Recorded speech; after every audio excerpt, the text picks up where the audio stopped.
And today we've got a super exciting show. I decided it was time to invite two authors. So Dr. David Cow and Richard Busellato have written this book called The Unsustainable Truth. And I interviewed them for a podcast recently. So we're going to bring them in. And there we go. Yeah. And I put a green background on just for you guys. But welcome so much. I really appreciate you coming and spending the time. So you've written this book, The Unsustainable Truth, and it's how investing for the future is destroying the planet and what to do about it. I want to hand it over to you both just to give everyone a lowdown on what your backgrounds are and where the book came from. And we'll obviously talk about it in the theme section more, but just, do you want to start, David? Yeah, absolutely. I mean, thank you so much for having us here. And thank you for inviting us. I hope that we will be able to kind of like cover for Tim in his absence, at least provide the entertainment for everybody. And I can promise you that, we'll certainly provide you with a lot of things to think about. And it might actually do make you the most unpopular person at a dinner party, possibly. But hopefully it will also make you the one that makes them think the most out of it. So Richard and I started, basically, we spent about 30 years in investing. And the basic thing, as you said about why investing is destroying the future, is that investing is always trying to circumvent the limits of what our planet is telling us. And we realized this as we were going on through. We kept having to look for further and further for opportunities that can give us double-digit returns. Everybody wants double-digit returns. And you have to keep stretching out and stretching out. And what the book is fundamentally about is a recognition that we've reached a stage genuinely with almost 8 billion people in the world, many of them becoming wealthy, and many of them aspiring to be so, that we all have this ambition, or being told to have this ambition, to retire. So what the retirement process involves basically is very simple. You try to hoard as much wealth as you can while you're working, so that you can spend 20 to 30 years of your life living off it. And here's a challenge for your friends at the dinner table. What animal or plant can you imagine that does that? Hoards as much as it can for 20, 30 years so that it can just simply rest for the remaining 20 to 30 years living off it. And the planet is very poor at trying to provide us with that sort of hoarding resources. And the result of it is actually investing actually ends up destroying the planet. That's fundamentally what we do. We worked for 30 odd years working for pensions and investment funds, trying to get the double-digit return so we individually can do that. And at this current moment with climate change and what's happening, what you hear of all the policies and approaches is essentially the same. It is about how we can still earn double-digit returns whilst so-called fixing the climate. We can't. What you have to do is to put the problem of the climate at the forefront and then ask, how do you find purpose in your life? And that's how you build hope for the future. Yeah. So that's the description of kind of where we came from and what we are. Richard? No, very much echoing what David is saying. We spent 30 plus years managing investment risk, various institutions, hedge funds, mostly for pensions, insurance companies, and other long-term savers. And therein lies also part of the dilemma that when you are in that investment role, the guiding regulation you need to adhere to is fiduciary responsibility. And at that forefront sits trying to maximize your return and minimize the costs of that management of the capital. So for any investment manager to acknowledge that you can no longer look at the world through that simple lens of saying, I need to maximize my return, because actually you're compounding the problems down the road, is very, very difficult and sits at the very heart of this issue, that you have two contracting forces. I think most people are really, really aware in the investment world of the problems we are facing. But for them to take the step back and say, you know what, I can no longer, for my long-term savers, afford to make certain investments because I know down the road, it will actually lower the return because of what we're doing to the planet is incredibly difficult. Yeah. Is there a sense within the profession that that people know the challenge that's coming, but they're struggling with what the solution is? Is that where you have come in with this message? We were at a conference last week on kind of responsible investing, price and responsibilities. It was an international conference. It had a lot of very eminent investors and investment funds there. And a question was asked: how many of you here believe that net zero is the way to go, is the right thing to do? Everybody put their hands up. And then the next question was: how many of you here believe that net zero is actually achievable? Nobody put their hands up. Mm. So I think that's kind of the essence of, how the professional investment industry genuinely feel in a kind of behind closed door conversation about the challenges they face. The policies and publications they write are quite different. That's because as an industry, its fiduciary duty, as Richard's describing, is to promote investing and to promote the aspect that actually for its members is doing its best to generate the double-digit return it's aiming for. And it itself recognizes fully the contradictions and the difficulties, but is under a regulatory structure which forces it to continue in that way, which is why we left the industry. Because it's very hard to speak frankly about it. It's not that people in it don't feel the differences. It's just that when your day job's there, you're called to do your day job. Yeah. Yeah, no, it's just sort of like the World Bank last week made a big announcement about the absolute transformation that needs to go on for it to be effective. And, just some of the big announcements that have been happening. Like, I haven't even put it in the list, but the profitability of the fossil fuel industry, Shell's results, Exxon's results. I mean, incredible profits have been made because of the war. And also it's sort of binding us into a long-term fossil fuel future. And we just got to step back and look at everything that we've done and the business and the world that we've created with completely fresh eyes. And I don't know, when I look around it, I feel so many industries just aren't even starting to do that. Well, so it's not that. I mean, I really feel very strongly that actually that's not the way to think about it. Let's take the war and let's take Europe's stance in it. And what Europe's saying is we cannot use Russian products, and let's say that is the right stance to take. So we're not going to do that. So what does Europe do? Is Europe goes and buys oil and gas instead from other producers. What's the chain of events that happens is that they now bid up the price of oil and gas and coal. Yeah. So Sri Lanka goes bankrupt. Mm.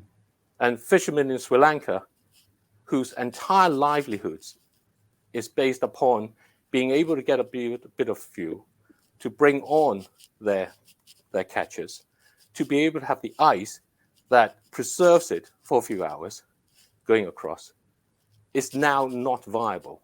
And that's entirely because of what Europe is doing. And our oil and gas production hasn't actually decreased. The availability of it hasn't substantially changed, but the price has jumped by a huge amount because Europe is hoarding it. And it's doing so in the name of virtue.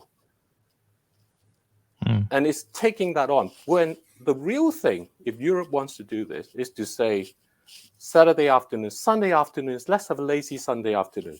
Let's turn the lights off. We're going to have 3 hours without power. As genuine solidarity with people in Ukraine who are living without the power. Mm. And we're doing this so the rest of the world doesn't have to suffer for us to be able to claim that somehow we're better than them. And that's the sort of transformation in thinking. We are told to think about how our economics can transform, when in reality, we have to ask, what does living within the limits of our energy means? And living within the limits of our energy means fundamentally we have to start, as Richard and I end up in our thinking, in our book, is that it's about the dignity of the person. And the dignity of the person is the dignity of the Sri Lankan fisherman. Yeah. Yeah. I like that. Now you're already very controversial at the dinner party, right? So from here on, just roll with it. Yeah. Yeah. But I mean, human dignity is at the center of what, I'm most passionate about, sitting in Asia, watching the suffering that happened because of the economic fallout of COVID, and the wealthy countries not doing what they needed to do to get it under control. So it lasted longer, and the suffering is still very immense. And now we've got a famine rolling around the world, and I don't even think people are paying attention to that. I mean, Sri Lanka, we were in Sri Lanka a few years ago. It's a magnificently beautiful country that was moving forward. And, now they are bankrupt, right? So, but human dignity and when we say putting nature at the center, I think putting human dignity at the center of how we design our world as well, rather than so much of what we take, what we consume, what we buy is built on the backs of somebody suffering. And absolutely, it's just not questioned, It's really, I mean, it's really kind of scary in that way. I think that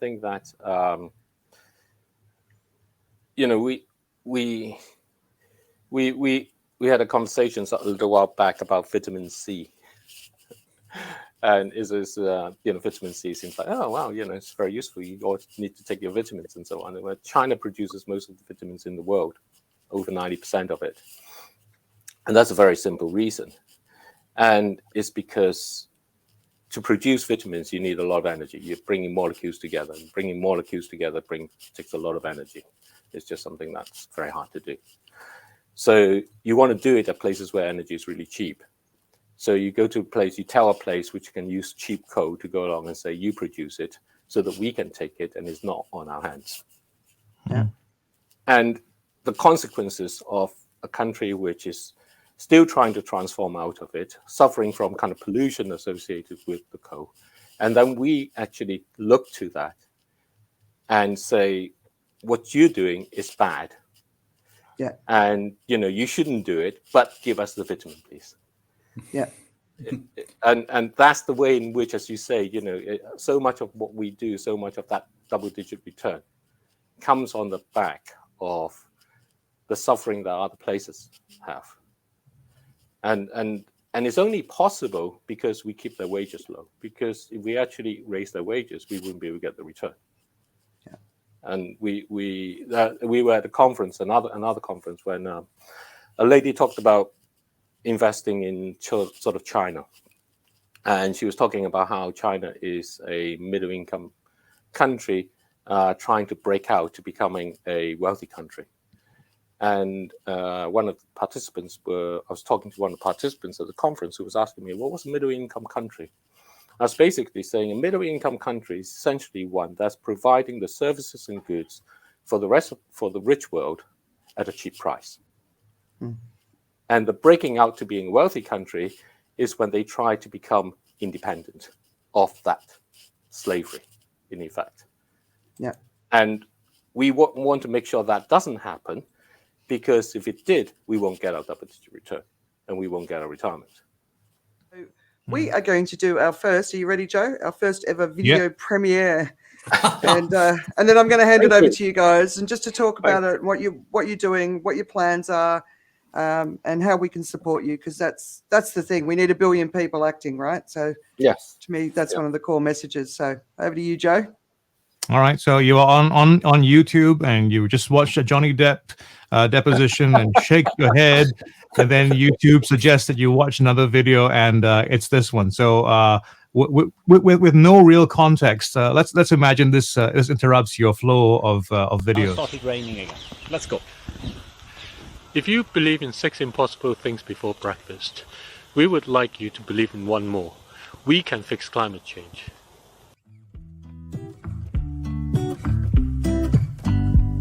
Join us to get 1 billion people to support investors and businesses to pledge $1 trillion so we can put fossil fuels into stewardship. We call this Transformational Ownership. Investors and businesses putting up the money will be able to say they are doing it purely for the planet. The money will go to buying up all the fossil fuel producers, into a single global stewardship fund to commit production to climate science. The companies will continue to make profits to make the energy transformation possible. But nobody makes money from transformational ownership. The profit will all go back to supporting people everywhere through local projects they choose for themselves. Together, transformational ownership fixes climate change and gives everybody the dignity of choosing for themselves. Join us to make it happen. Email us at iwanttohelp@transformationalownership.org. Join our seminars to find out why, without it, emissions will keep increasing until they bankrupt us. Help us to reach people all over the world by inviting us to speak at your conferences. Transformational ownership is the only way to keep our net zero efforts alive. Believe in the impossible, because waiting is no longer an option. Let us build the biggest crowdfunding event ever, and in time for COP27, to give governments something to talk about. Transformational ownership brings everybody together to give the planet a seat at the table.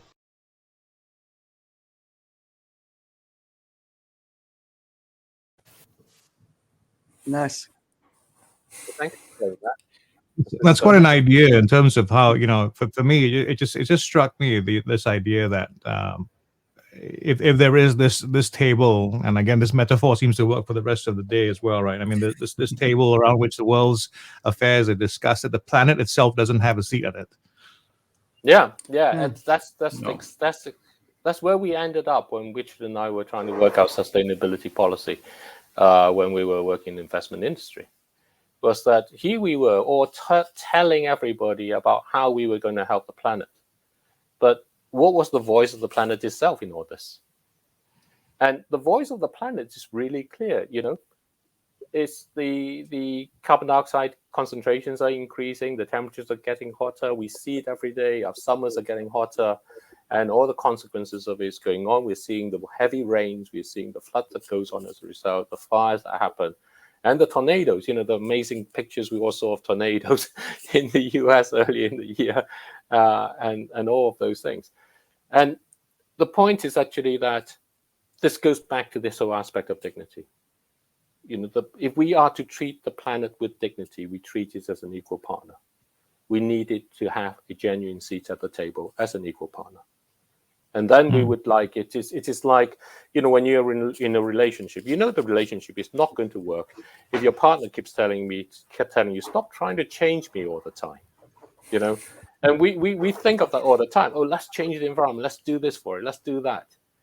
When your partner is actually saying, just let me be. If you want this relation to work, take me as what I am, and then find out how you're going to behave in there. And that's what getting a seat at the table for the planet means. And we need 1 billion people and $1 trillion, because what's happening at the moment is you have a lot of climate protests, you have a lot of people going on.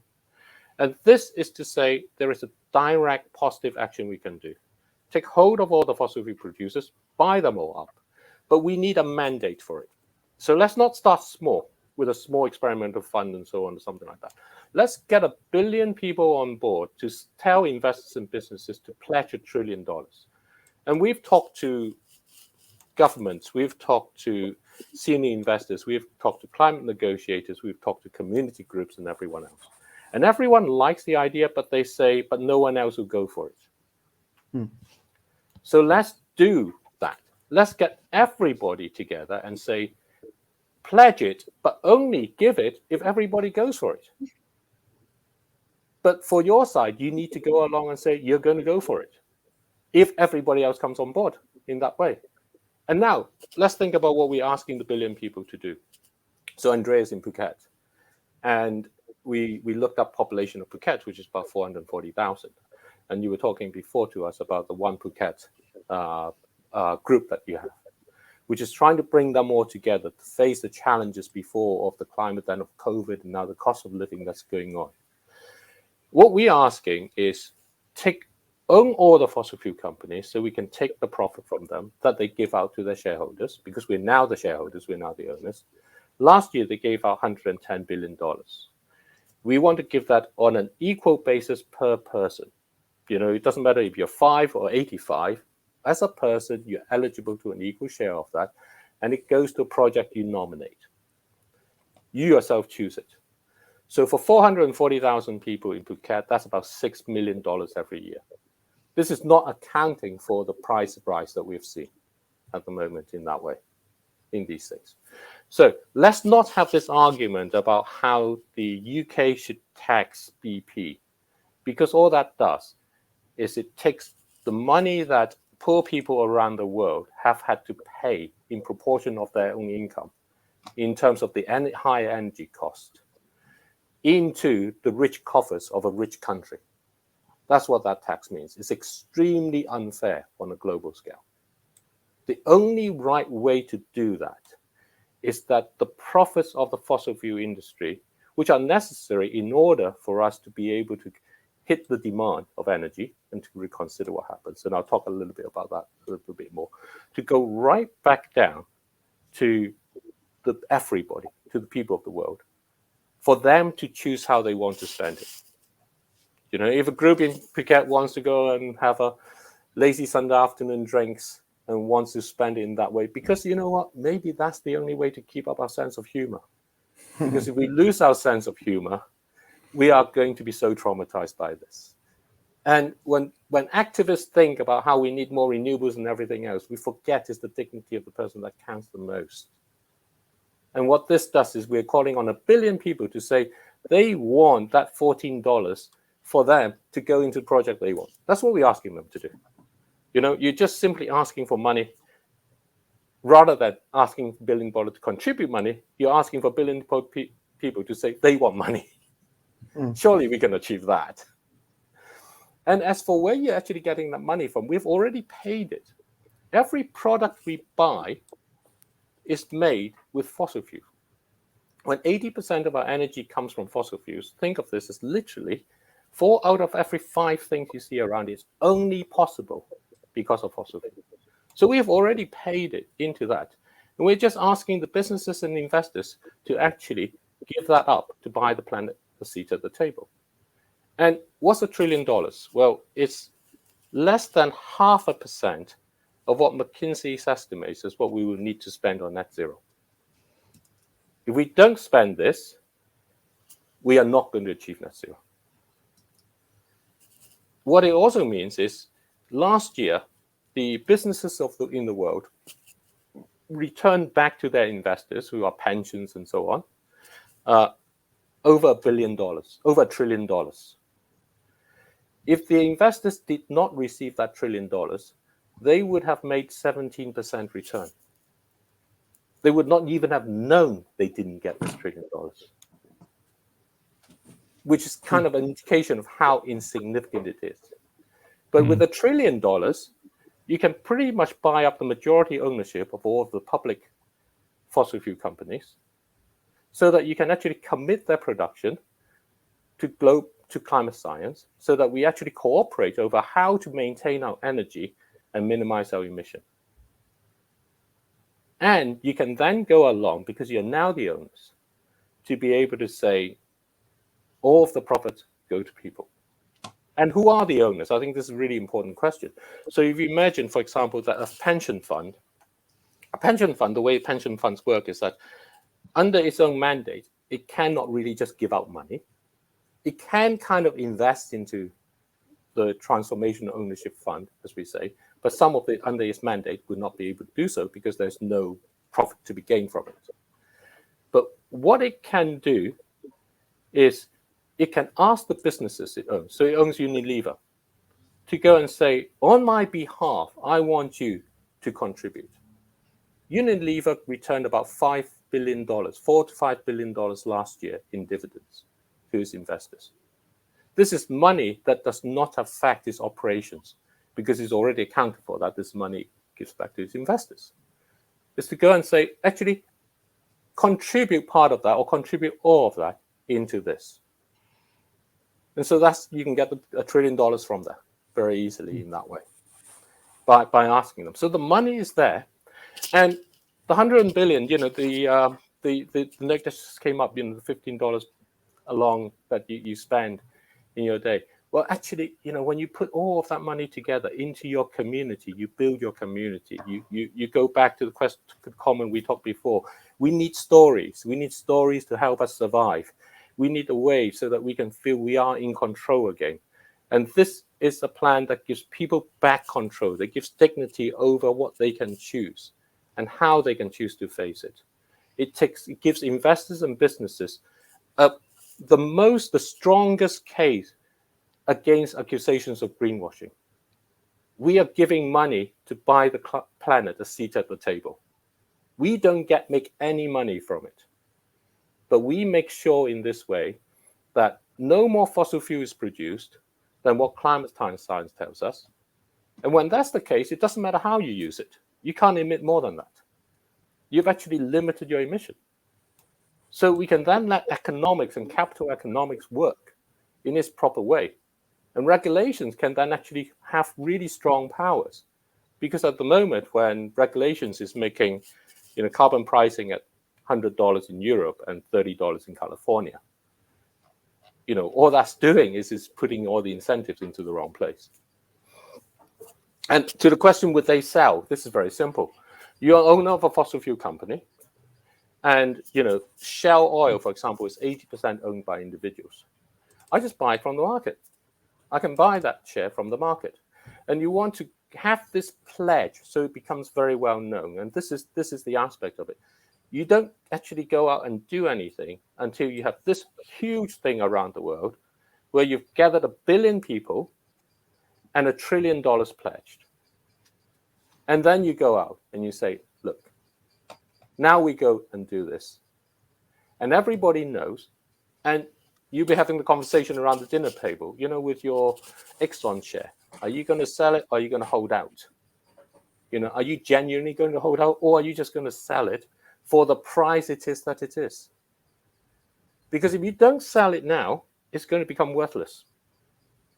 Because if we leave it later, regulations will come in to confiscate all these assets.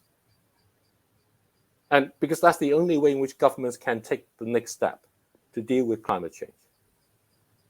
And this is a way by which actually, you've still got a price you can get for it. And if you look around, and we have these considerations about, what about the private owned companies? They are the same question goes across to them. And you can then go along and highlight the people who own the companies and put them on the spot and say, why don't you? And for the state-owned ones, really interesting, because actually, if you look back to that NOPAC question, if you look at the amount of carbon dioxide you need to emit, in other words, how hard it is to extract a barrel of oil out, what you find is that Saudi oil is the cleanest. So if you're interested in keeping energy and reducing carbon dioxide emission, what you find is that you've got to turn off other places first. And so for the places which own something like OPEC, Venezuela, unfortunately, is like the worst. That's basically muck that you have to do a lot of work to try and get a bit of oil out of it. I think you have tar sands up there as well, which are, absolutely insane to produce oil from tar sand from an environmental perspective. I think the economics work out that you need to consume about 1 barrel of oil to get 3 out of there, which is frankly crazy. The north of Russia in the Arctic, so that's going to become unbelievably expensive, right? So that's going to increase the prices too. So, that's also, why you need a global stewardship, and what it also does is actually allows the technology to go to the coal towns where the local economies are entirely dependent on it in order to help them transform by this, because you're bringing all the energy companies of the world together to help to collaborate rather than to compete on this.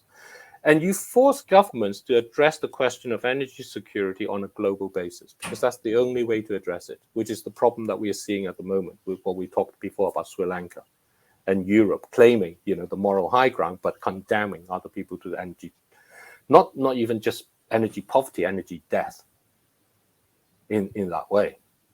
And because seriously, there is no other way to do this then the fact that we have to face, we cannot keep using so much energy. 80% of energy comes from fossil fuels. And if we're going to reduce that, 1 giga, we emitted, don't know if I mentioned this earlier, we emitted 39 gigatons of carbon dioxide last year. Almost all of that came from fossil fuels. And with 80% of energy coming from fossil fuels, to remove 1 gigaton is equivalent to taking out the entire energy consumption of Germany for a whole year. That's a lot. It needs to be shared out. It's also equivalent to 1.5 times all the renewables Europe used in 2020. So if you want to replace it, you need to pretty much double the renewable of Europe in a year without using any fossil fuel. So you can't mine because all that uses fossil fuel. So it's not going to happen. And if you can do that for 39 years, year after year, what you're going to find is that you'd have almost emitted twice the limit for 1.5 degrees. You'd have overshot completely 1.5 degrees. That's if you can actually bring that in place.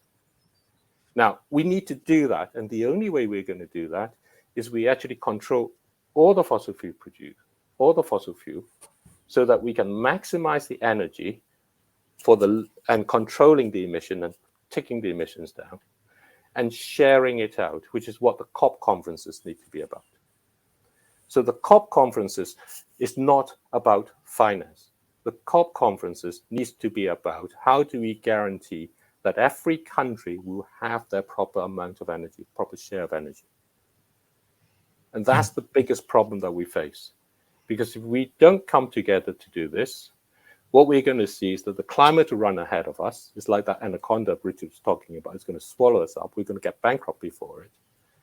And to get the mandate for that, if you get 1 billion people saying they want money from the fossil fuels, and you get investors and businesses pledge $1 trillion to say they're doing this purely to give planet seat at the table, you've got a global mandate. Yeah. And you've got a global mandate that crosses governments, that forces governments to come together and changes the entire dialogue. Yeah. So let me sort of think, I'm sure, Joe, I want to get your impression of this, right? But who runs it? So the people who contribute are the transformational owners. Yeah. So who are those people? If you're a pension fund and you get your business that you own to contribute along, so Unilever, you own Unilever, you ask Unilever to pay out and such, your members become transformational owners. So you become transformational owners. And Joe becomes transformational owners because you have an investment in a pension or saving fund and it goes on in that way. And if you go and go to a shopping mall and you tap your card and you donate $10 towards the Transformational Ownership Fund, then you become a transformational owner. As transformational owners, which are basically people around the world, and businesses can go along and says, I'm going to buy $100 for every employee and give it to the employee. And I'm going to give it to, I work in Sudan. My business is in Sudan. And I'm going to buy all the shops that I sell to their $100 so that the people there, can be the owners too. And we can do that. And so as the owners, you commit to the governance of a fund which says the total production is governed by climate science. So we bring the IPCC and the World Economic Forum and the scientists who already talk to all the governments, and we bring in all the experts of energy, which we have within our energy companies. We're going to ask them, second us your best people, so that we can say how we can produce the most energy and cut emissions at the pace that we need. We have to cut emissions. So how do we produce? Where is it that's the best place to produce so that we can cut emissions along? And cutting emissions ultimately means cutting down fossil fuel use that we do. And then we can then get, so that's who runs it in that way. And then with regards to giving the money out, everybody is eligible. So essentially that, we can have organizations like, there are organizations, many companies have their foundations with their activities. And many groups already have their activity, have formed, One Phuket, for example, and so on. So they become eligible essentially, that people can nominate to, and people can group together to form their own in that sense, and go forward and come nominated, and get the money along. And so the money is, there's no judging over projects. It's on a per person basis. That's the whole point, is that as we go forward and we think about our grandchildren, our grandchildren's grandchildren, what are the innovations that will really help? We have no idea. It's going to come, it's as likely to come from some smart boffin in Harvard and Stanford as it is to come from some village in India or in Sudan. We have absolutely no clue as to what it is that will genuinely help us in the future. This is this aspect of the veil of ignorance. So the money, aside from the pure justice, climate justice, of taking money which largely wealthier countries spend into our businesses to give back out across the world, is also the most sensible, innovative thing to do, because you can now tap into talents everywhere by this and see what happens. So I'm just looking at Denise. He's asking who's going to get paid. So, like, just as nobody. an example, yeah, exactly. I've spent a lot of time thinking about what needs to happen just in Phuket, right? And it's obviously all around the world. But one of the big issues is once we hit 1.5, and obviously the big heat wave that's just come through India and Pakistan, it's been a lot hotter here this year than it's ever been. So for me, one of the first things would be we need to look at the accommodation of people who are living in dwellings where they would die if it hits 1.5 because it's too hot to live, right? So there's this Swiss company that's got these massive bamboo structures that are outside air conditioners, investing in them, painting the roofs white, obviously buying so all the surrounding islands, these beautiful islands, the tourists go off and have a great time, but there's no way for the rubbish to leave those islands to get back. So we set up a way of managing that, getting those big crushers to crush bottles so that, we can use it in construction. So, every community around the world has got these big things that they need to start doing and getting prepared for, especially in the tropical regions. We need to get ready for 1.5. Water management. If you want to keep people where they are, we need effective water management in place. And there's a huge issue with the rice farmers, and they lost 10% of their yield this year. Yeah. They were expecting a bumper year, and it's not. So it's but getting those right. And I know that a lot of people will be cynical about this because there's a lot of corruption in Asia. There's a lot of people with their hand out, but it's so that part of it, I think, is that where you're probably seeing the most pushback with what you're talking about? No, actually, the pushback isn't so much that. I mean, the fundamental aspect of what this does is to say exactly to those projects along is that, the people you talk to, they know what they want, they know their own priorities. So this essentially just says, name the project, show the project, and it's just provided in terms of funding in that way. It's not trying to judge whether it's better to deal with the plastics or the roof or the air conditioning or whatever it is. It's up to the people to decide for themselves. And they know that. They have the dignity to be able to choose for themselves. That's what this does. And in that way, it empowers them to feel they can do something about the situation that they have. The pushback comes from people believing that the other person won't actually support it, which is why this campaign is about wanting to, so what we want to do is to have a series of what we call lazy Sunday afternoons, starting from the 12th of June, where we can get people in different parts of the world, in all parts of the world, to talk about what they can do, to bring on the businesses and the investors to talk about why they want to buy the planet a seat at the table, so that we can build all of that up all around the world to a big crowdfunding event where ahead of COP27, where we try to see we can get 1 billion people together to say they want this, and investors and businesses to say they will pledge $1 trillion to do this when we get to that trillion. And if we don't get 1 billion, if we only got 20 people and $2, then you know what? We can't get a mandate. Yeah. But if we end up with 4 billion people and $5 trillion, then we have a real mandate. Yeah. And this is the point. This is about getting a mandate together, bringing in all the concerns people have so that they know they can contribute to saying, I want to support having a mandate so that we tackle fossil fuels, We look at it globally, not individually. We apply the best science and knowledge that we can, and we respect the dignity of people and the planet in doing so. And All right. if it succeeds, great. If it doesn't, Yeah. we will just, have to figure out what next. We'll make sure it succeeds. Joe, what's your impression here? Well, I mean, two things came to mind. One is this is the benevolent, hostile takeover of the fossil fuel industry, and two, this really sounds like a job for crypto. I mean, and I'm not sure if there are more environmental solutions to crypto as well. You don't have to have proof of work mining. There are other ways to do that. But I just hearing what you're saying, the smart contract, the trustless transactions, all those kinds of things would really make for something like this to happen. And if I was to say which community could raise this money really quick and double time, it would be the crypto space. I think they could very well back something like this, especially if you've got the right kind of code to run the whole thing, right? I mean, if it's rock solid, if it's trustless, then they could rely on what you need to do like this. I think it's more viable than it sounds. I mean, in terms of like right now, it sounds like a really big thing, but I can almost imagine it happening. I won't say overnight, but in a very short time in crypto space. Well, absolutely.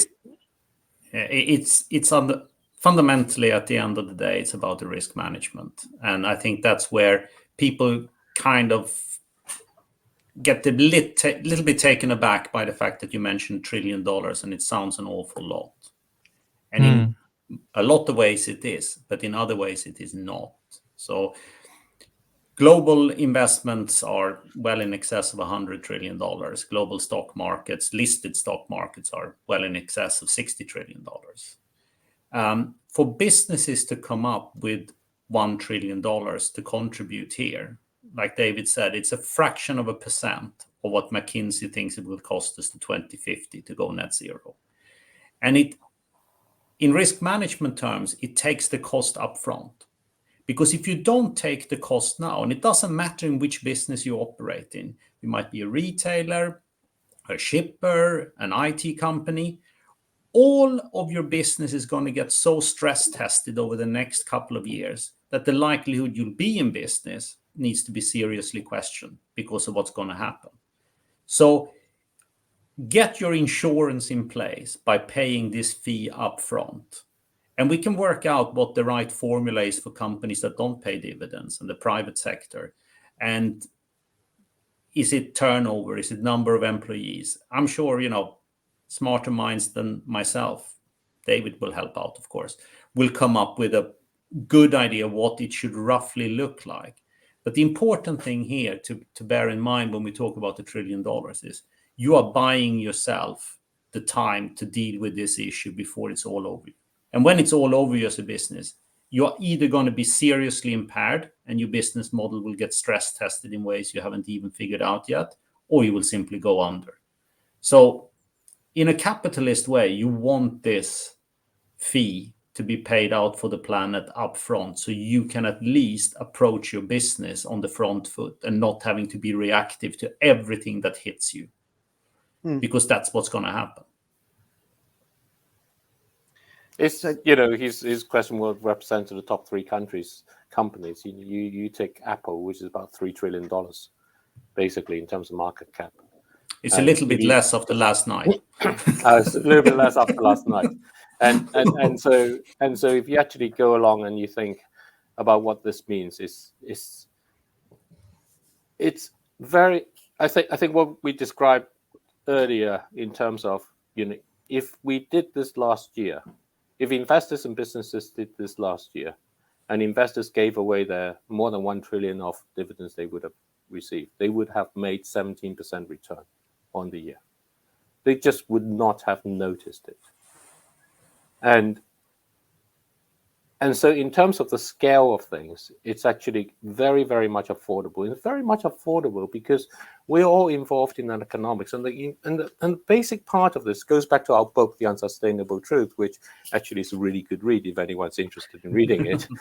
So please do, because we really want that to go through as well. It's got lots of thought-provoking things for your dinner parties. It's about dessert time, and it's probably good for that. And what happens is, fundamentally, in it, we end up back talking about the philosophical aspect about what is good and evil. And we ended up with going back to 300 AD to this guy called St. Augustine of Hippo. And he said, basically, good and evil people all want to live without fear. So what's the difference between them? Because we all want to live without fear, and fear drives so much of what we do. And he says, the good people are the one who accept the boundaries and the limits so that they can live without fear by accepting that there are boundaries and limits.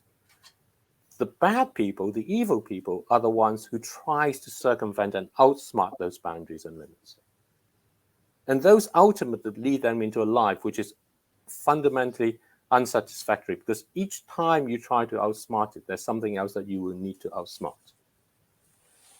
And what this proposal does is it says we have to put the limit to the forefront, which is what taking over all of the fossil fuels is doing.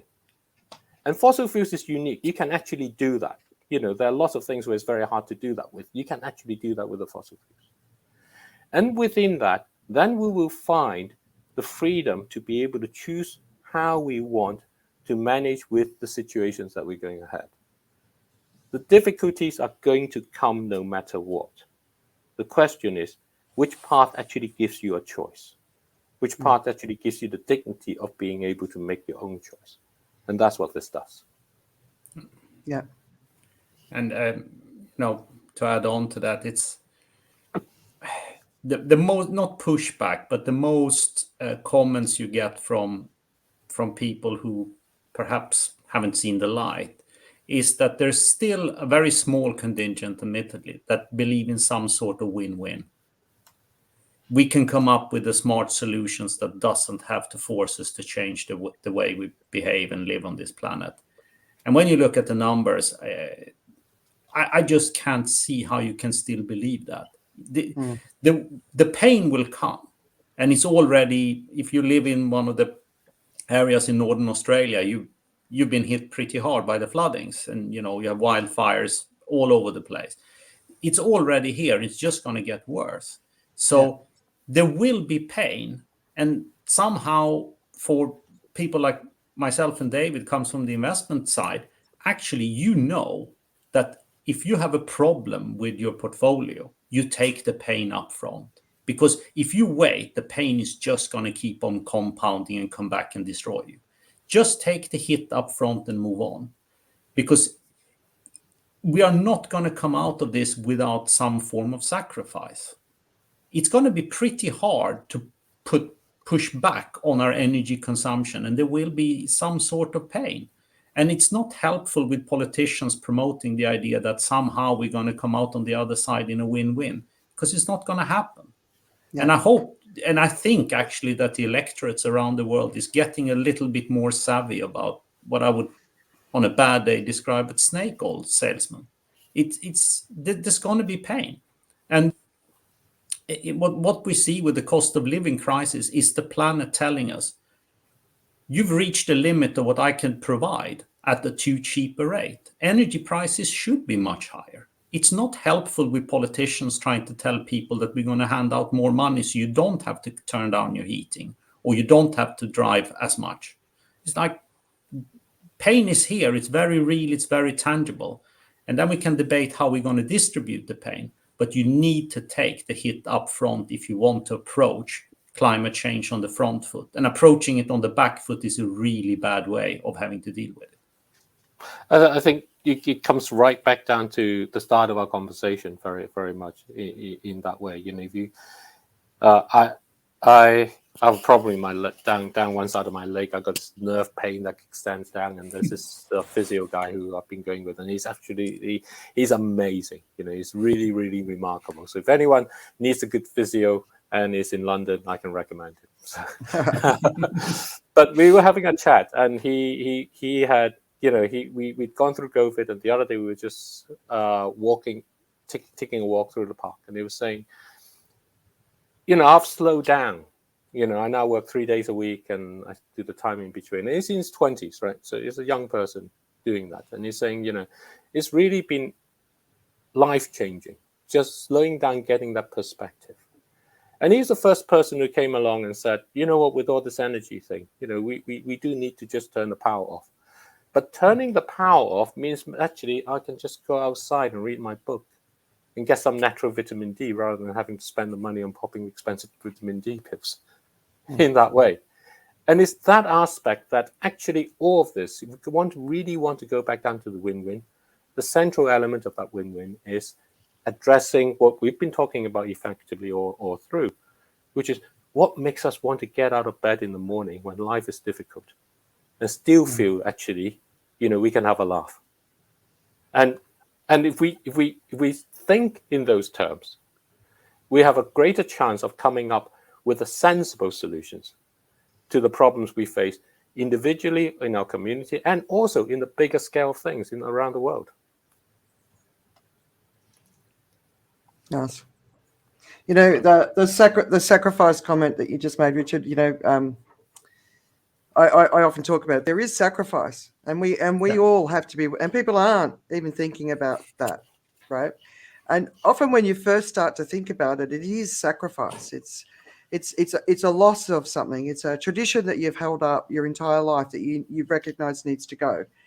But actually, once you actually say, I'm ready to do it, and we need, like communities should be getting rid of all of their cars and getting 2 or 3 electric vehicles that the whole community shares, right? That sort of stuff.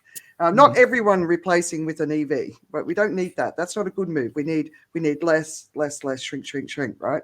But there is a sacrifice. But actually what I found is once you step into it, there's actually a lot more joy, like the sitting outside, sitting in the sun, not taking a vitamin because you're getting I know that people living in colder climates need their energy. It's really hot here, right? We can't live without air conditioning, but, just turning everything off wherever you can, building homes that are much more, that are cooler in the environment rather than requiring so much energy to cool them down. And look, it's big transformation. It is sacrifice.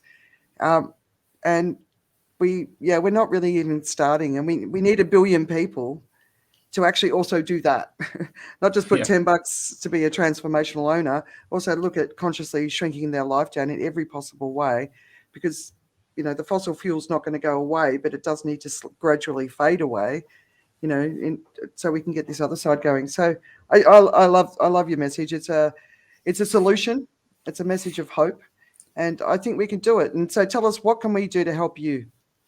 So what we need to do to get to 1 billion people is to get this message out to people lots and lots of places.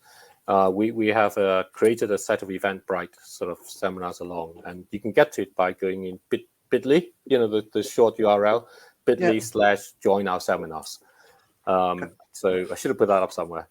Or you can email us at iwanttohelp@transformationalownership.org. Literally, this is 2 people at the moment, Richard and myself, and we're living off our savings to do this. So the more people we can come in, and Andrea along. So what we need is to bring people together so that we want to start talking with communities all over the world to start. And we've been talking with sort of investor groups, business groups, and so on, but we need to reach out to more of those around. Yeah.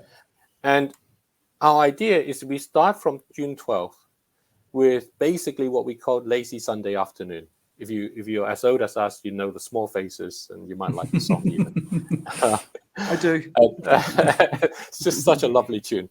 Yeah. And as a series of kind of events to really raise the profile of this all around the world, in every time zone, in every village, every city, to talk about it, so that we build the momentum to a big event in time for COP27. Yeah. So COP27 is going to happen in November again. So kind of coming up to September, we want to be able to have kind of like a global count of who's willing to put their hands up, who's going to be there to be able to put their hands up. We want to get celebrities on board. So local celebrities, international celebrities, you know, we can focus on them more positively than hearing a couple undergoing a terrible, terrible situation and everybody watching. We don't need to watch that. We don't. We really don't need to watch that. I'm not looking at it. I'm pushing it every time it goes past. I'm like, don't care. But then we also had the Met Ball, and apparently 6 of the outfits were sustainable, and everybody else, not. So even that, but there's a lot of work to do there, right? And, changing that mindset. And for us is to say, let's put the call for those things to be things that we can focus on when we actually come together to say we have to tackle fossil fuels head on. And the reason, and this is really important, really important, because Uzbekistan has just passed a law to say that they actually want to encourage Bitcoin mining if they use renewable energy. Right. Now, we actually also think, as Joe's describing, that there's a lot of room for something like a blockchain type mechanism in order to have this ownership be democratized across, and for the trust to work in that way. That can go along. We actually think there's a lot there. But when you actually go about using renewable energy into Bitcoin mining, what you're doing is you're using renewable for the thing that produces the highest financial return. We actually need the renewables to produce more renewables. Because when we use the renewables to do something new like Bitcoin mining, we will need to use more fossil fuels to produce our renewables. Yeah. We've actually created even more need for fossil fuel as a result. And we've actually made our climate situation worse. So the Bitcoin miners who say, we are now sustainable, but the whole world is less sustainable as a result. Yeah. Yeah. And that's what we got to tackle. And that's why we need to do this. And that's why without doing this, everybody will claim what they're now doing is more sustainable, but the whole world becomes less so. Yeah, we can do. Hope it's not too cliche an idea, but you need to get in touch with the Obamas. Yeah, we would love to. I think, as I said, we're 2 people. So anybody who can help us with a connection to anybody else is going to be fantastic. So, so it's all going to work in that way, because if someone knows Greta who can actually message her directly or something, it'd be fantastic. If someone knows one of Obamas or anyone else. So we just need to have people.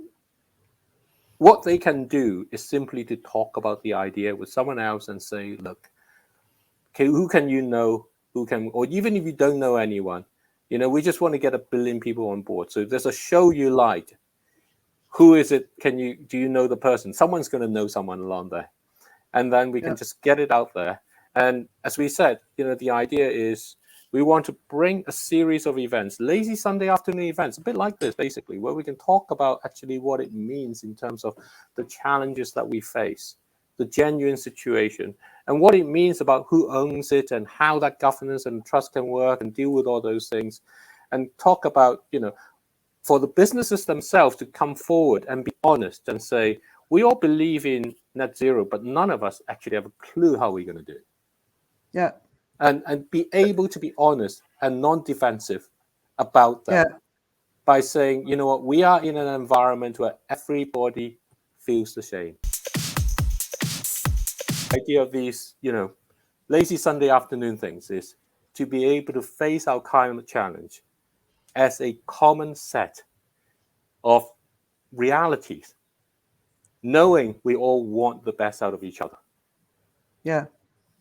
Yeah, I like that because, I think one of the big crises I feel coming very quickly at us is the lack of hope and hopelessness and the doomers, they're really starting to take over, and we need to help people get their minds strong. People have people have really struggled these last couple of years, but what actually is coming is going to be even bigger. And we've got to get our minds strong, and we've got to take care of each other. And if you're in the mental health space, be out there talking to people, sharing your knowledge, give it away, help. But we have to, we definitely have to help each other get strong, because we've got some incredible, like you said, Richard, we're going to suffer. Things it's are going to be happen. A tough journey, and you just need to build resilience. Because if you don't have resilience, then this going to be really, really, really tough, and it will be tough anyway. But if you build up that resilience, you have a much, much better chance of coping with what's about to come.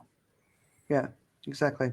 All right, David and Richard, thank you so much. We've gone well past the 2-hour mark, but it's really. It looks like we've had some comments here, and thanks to everyone for tuning in. Just really appreciate it, and let's all just come together and do this. We can do this. We've got solutions. We've just got to. It's been a pleasure, and thank you so much for giving us this chance. And thank you, Joe. And it's really interesting hearing from what you have to say as well. And I hope that we'll get people together. It's really easy. It's just 1 billion people and $1 trillion. Come on. Yeah, we can do it. It's Absolutely. And to be sure, you don't just want 1,000 people and $1 trillion, right? The point is you want the mass. You want the mass of people as well, right? 1 billion people. You need the 1 billion people to say, we want to sort out our fossil fuels, because that will give a mandate across the whole world, across governments. Yeah. And it's the 1 billion people. If you have the 1 billion people, you have the $1 trillion. Yeah, and I've been using the hashtag 1 billion people a fair bit lately, because we need 1 billion people for this. We need 1 billion people and just to change their ways. So that we have a chance. So it's not just investing in it; it's also accepting it, because change the mindset. Some of the stats that I've got in my weekend reads, there's such a low level of awareness. Yeah, and that's why that's why we call it transformational ownership, because once you tackle this along in this way, it will transform the way we think.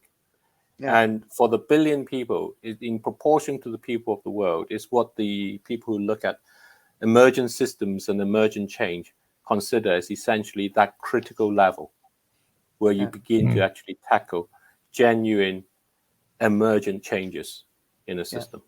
So we get this, we'll have what you want. Andrea will be there, all for you. Cheering it on. All right. And just thank you guys. Really appreciate it, and hope everyone enjoyed it. See you, Joe. Thank you, Joe. See you next week. Thank you, Andrea. It's been a pleasure. It's been great. Awesome. Cheers. Bye.